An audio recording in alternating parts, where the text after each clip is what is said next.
Well, we had a great matchup in boys hoops tonight in a makeup game up in Arlington. Both teams named the Cardinals, so I feel very comfortable telling you the Cardinals are going to win this one.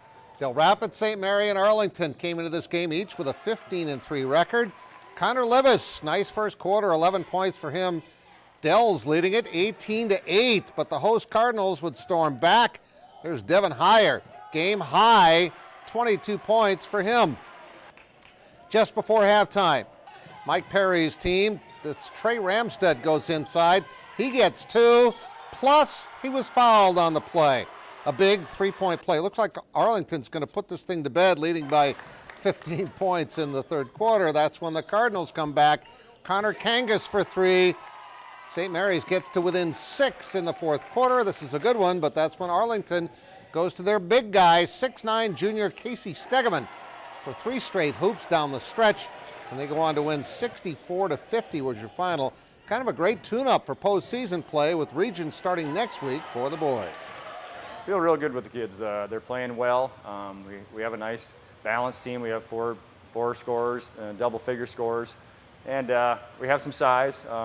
We're still getting better. We still got a lot of flaws, but we're improving every game. Well, that's what you want at this time of the year.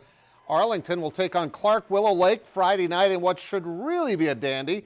Skylar Flatten's alma mater is ranked second in Class B with a 15-2 record. And these guys, the Cardinals, are now 16-3.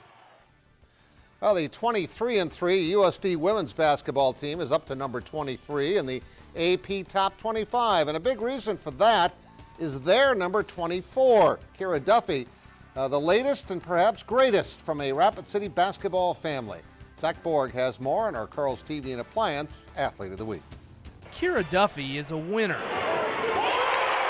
In 3 years in Vermilion, the versatile forward has helped lead the Coyotes to more than 70 victories. I kind of like getting to play a couple different positions. It keeps things interesting and it's fun to hopefully kind of be able to fill whatever the team needs. You can see why winning is so important when you look at Kira's siblings. There's competition within the course of probably who gets to eat in that family because they have so many kids. They're battling for those kind of things. All 7 of them. But that kind of forced me to toughen up a little bit because they were definitely better than me.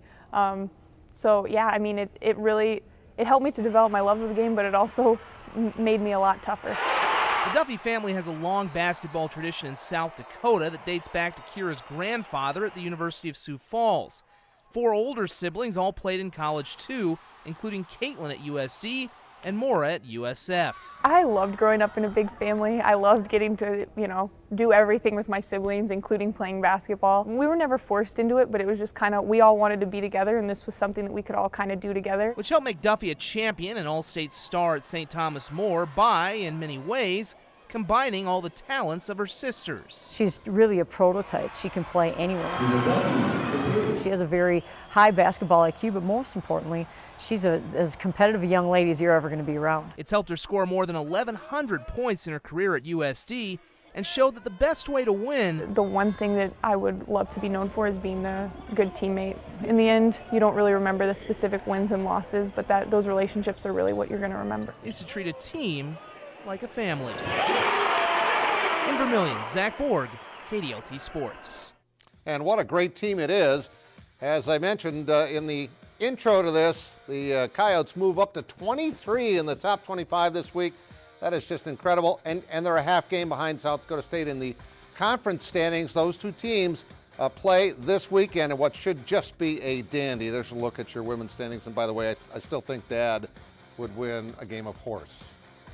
He's a pretty good shooter in his day. All right, we'll have highlights of this one for you tomorrow. Unity Christian outscoring Cherokee Washington 82-71 in the Iowa Class 2A Region 1 Championship. The winner of this goes to the state tournament. We got lots more scores for you in girls hoops. Roosevelt beat Watertown, Lennox over EPJ, Beersford and Redfield Dolan victorious, along with Flandreau and Millbank. This is Region 1B. Waverly South Shore, Northwestern, and Great Plains Lutheran all win. In 2B, Potter County and Eureka Bowdle. In 3B, Lake Preston, James Valley Christian, and Hitchcock Tulare. In 4B, Del Rapids St. Mary and Mitchell Christian. In 5B, Gayville Vollen and Alcester Hudson. In 6B, Scotland and Gregory. In 7B, Lyman and Edgemont both win. In an 8B, Harding County and Wakpala, along with Dupree. A couple of high-scoring games there. In boys hoops, there's your Arlington score again. Parker beats Chester. DeSmet over Elkin Lake Benton, and Madison beats Millbank in a battle of the Bulldogs. Flandreau and Miller win tonight, along with Waverly South Shore and Corsica Stickney. MCM in overtime, McCormick with that game-winning 3. Redfield Dolan also wins. Beersford, Flandreau Indian School, Potter County, Sully Buttes, and I believe that's our last page. All right, the South Dakota State men's basketball team experienced just about every possible emotion in a 48-hour period. Let's start with Thursday's game in Omaha when they built a 16-point lead in a game that Mike Dahm stuffed home 29 points, and David Jenkins hit his 10th three-pointer of the game to regain the lead. But Mitch Hahn is going to take the ball the length of the court and hit this fall away from the baseline to pull the Mavs to within half a game of the Jackrabbits with that dramatic buzzer beater, 85-84 Omaha.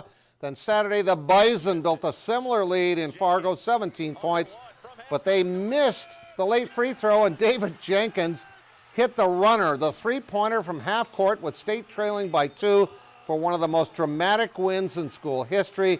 It was really impressive how well they rebounded from Thursday and that heartbreaking loss in Omaha. You can go to the website to hear TJ Otzelberger's reaction to that on what was just an unbelievable couple of days for the Jackrabbits. We'll be right back.